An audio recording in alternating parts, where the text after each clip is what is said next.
আমি একটা short upload করছিলাম, তো সেখানে ভিডিওতে ফুল ডিটেলস দেওয়া হয়নি, যেমন বাবা মা আমি কোথা থেকে পেয়েছি, আমার কি প্যারেন্টস আছে কি না, তো এসব আর অনেক কিছু, যেমন ক্রস ব্রিডিং হলো কেমনি ফার্মের সাথে দেশি।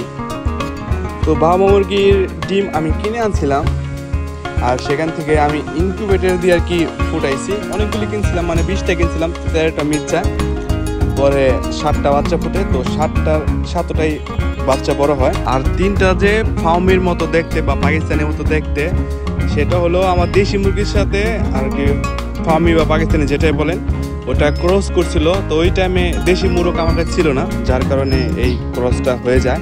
আলহামদুলিল্লাহ এখন অনেক দেশি মুরগ আছে, তো তখন ছিল না, সেই কারণে ঝুটি হয়েছে, মানে ঝুটি যেসব দেশি মুরগি ছিল ওগুলির সাথে ঝুটি হয়েছে, যেগুলি খোপা ছিল না ওগুলির সাথে খোপা ছাড়া হয়েছে।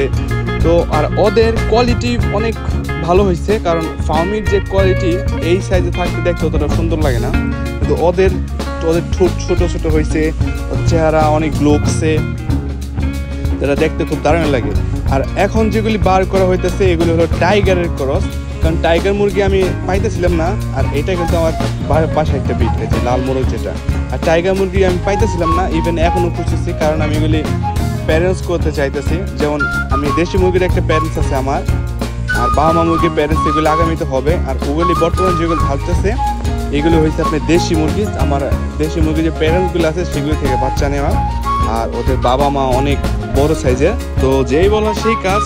তো আমি টাইগার মুরগি করতে চাইছিলাম, যেহেতু তো আমি টাইগার মুরগিতে পাইতেছিলাম না, যার কারণে আমি এই ক্রস ব্রিডিংয়েতে যাই। তো ক্রস ব্রিডিং মূলত আমার না, এক ভাইয়ের লাগে, তো তার কাছে কিছু দেখছিলাম মোরগ মুরগি, তো সেখান থেকে আমি আনছিলাম।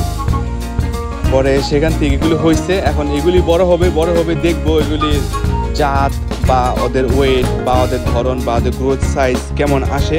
যখন এই বাচ্চাটা বড় হবে, এটা জাত বা মাংস যদি ভালো হয় তখন ওইটা বার্ডিং পর্যায়ে যাইতে পারে।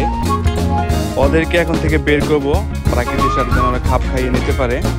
আস্তে আস্তে ওরা সব কিছু শিখবে এখান থেকে, গাছ খাওয়া, পোকামাকড় খাওয়া, মাটি খাওয়া।